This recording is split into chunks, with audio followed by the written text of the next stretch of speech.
নমস্কার, কেমন আছেন সবাই? আশা করি সবাই ভালো আছেন, সুস্থ আছেন।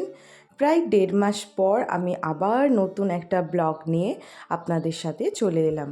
অনেক দিন আপনাদের সাথে কোনো ভিডিও শেয়ার করা হয়নি নিজের কিছু অসুবিধার জন্য। তো যাই হোক, আবার চলে এসেছি।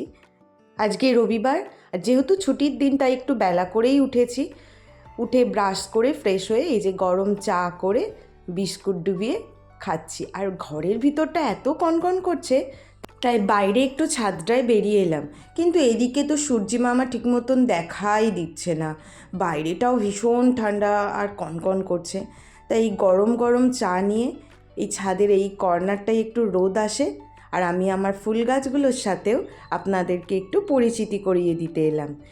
আর এই শীতকালে কত রকমের ফুলের বাহার, দেখুন গাঁদা ফুলটা কত বড়, আর এই পেটুনিয়ার গাছের যে রঙটা হয়েছে ফুলের, অসম্ভব সুন্দর। এই সমস্ত সকালবেলা ফুলের রঙগুলো দেখলে না মন চোখ দুটোই ভরে যায়। আর শীতকালে সবাই নিশ্চয়ই ছাদ বাগানে টুকটাক কিছু না কিছু গাছ লাগাও। আমি খুব অল্পই লাগিয়েছি, যেহেতু আমি প্রায় অনেক দিন ছিলাম না, তাই এই কয়েকটা গাছই এবার আমার ছাদ বাগানের কালেকশান। আর কি অসম্ভব ফুলগুলো সুন্দর ফুটেছে, দেখে না সত্যি মনটা ভরে যায়। তাই আমি সকালবেলা চায়ের কাপটা নিয়ে চলে আসি এদের কাছে, একটু এদের কাছে বসে ফুলগুলোকে দেখি, ভীষণ ভালো লাগে। তো আজকে আমার না রান্না নেই, আমার খুব আনন্দ। কেন জানেন? আজকে আমাদের পিকনিক আছে। শীতকালে তো কম বেশি দেখছি সবাই পিকনিক করছে, তো আমাদের এখনও পিকনিক একটাও হয়ে ওঠেনি। তো আজকে আমাদের এই শীতের মরশুমের প্রথম পিকনিক। তো সারা দিন আজকের দিনটা আমরা কিভাবে আনন্দ করছি সবটাই আপনাদের সাথে ভাগ করে নেব। আজকের পিকনিকটা হচ্ছে আমাদের খামারে, তাই খামারটাকে ভালো করে পরিষ্কার করা হয়েছে, আর এখানে চলছে উনান খোঁড়ার কাজ। তাই প্রথমে জায়গাটাকে ভালো করে পরিষ্কার করে ঝাঁট দিয়ে নেওয়া হচ্ছে। আর একদিনের পিকনিকের জন্য কি সুন্দর মাটির উনান রেডি হয়ে গেছে। আর এদিকে কিন্তু আজকে সমস্ত কিছু কাঠের জালেই রান্না হবে।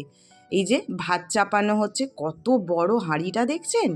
আর আজকের আমাদের পিকনিকটা কিন্তু খুব জমজমাটি, প্রত্যেক বছরই হয়, তবে এই বছরটাই আমি প্রথম ভিডিও করছি আপনাদের সাথে, এই পিকনিকটা শেয়ার করছি।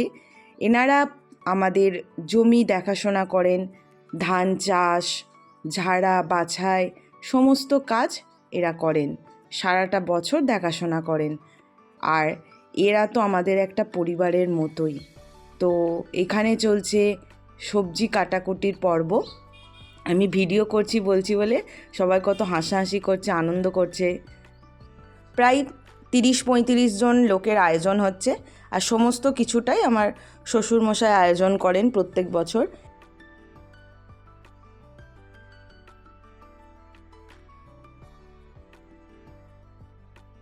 তাই ইংরাজি বছরের শুরুতে একটা ফাঁকা দিন দেখে এই পিকনিকটা আয়োজন করা হয়। এই যে আমাদের সব থেকে বড় রাঁধুনি রান্না করছে সবাই মিলেমিশে, তাই মাম্মামেরও ইচ্ছা করেছে একটু রান্না করার।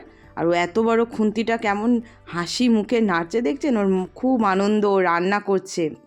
আর আজকের পিকনিকের মেনুতে আছে ভাত, ফুলকপি আলু চিংড়ি মাছ দিয়ে মাখো মাখো তরকারি, আর হচ্ছে চিকেন কষা, আর শেষ পাতে থাকবে নলেন গুড়ের রসগোল্লা। আর এনাদের টিফিনের জন্য করা হয়েছে চানাচুর আর মুড়ি।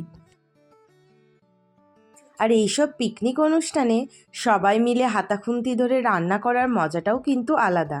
আর এই ফুলকপিটা হয়ে গেলেই এবার মাংস কষানোর দায়িত্ব পড়বে আমার বরের। তাই এখানে মাংসটা ভালো করে কাকা পরিষ্কার করে দিচ্ছে, দিয়ে এটাকে ম্যারিনেট করে রাখা হবে। যেহেতু বাড়ির পাশে খামারে পিকনিকটা হচ্ছিল, তাই মাঝে মাঝে এখানেও একটু আসা হচ্ছিল, আবার বাড়ির একটু কাজকর্মও সেরে আসা হচ্ছিল। তো বাড়ির কাজ সেরে যখন আসি তখন দেখি মাংস অলরেডি কষানো কমপ্লিট, আলু পড়ে গেছে, আর মাংসটা থেকে বেশ জলও ছাড়ছে। তবে আমরা তো সাধারণত মাংস গ্যাসেই রান্না করি, আর এই কাঠের জালের রান্না কিন্তু অপূর্ব হয়।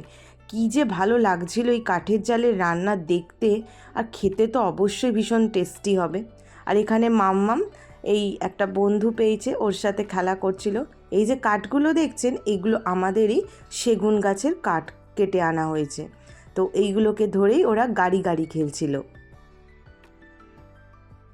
তো বেলা তখন প্রায় 1:30। তো আমি স্নান করে যখন আসি দেখছি প্রথম পিকনিকের ব্যাচ বসে পড়েছে, এই যে সবাই খেতে বসে পড়েছে।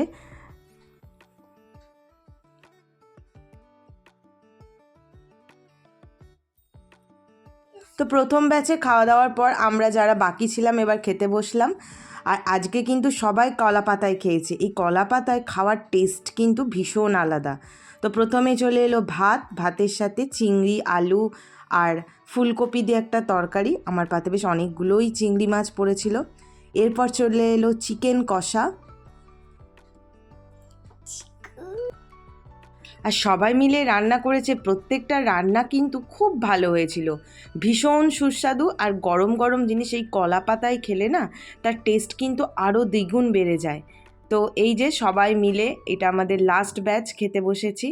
আমি এখানে মাম্মামকে খাইয়ে দিচ্ছি আর মাম্মাম বসেছিল ওর দাদা দিদিদের পাশে।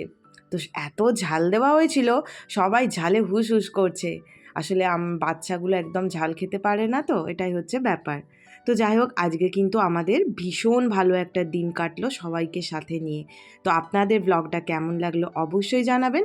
ভালো লাগলে লাইক, কমেন্ট, সাবস্ক্রাইব করে দেবেন। টাটা।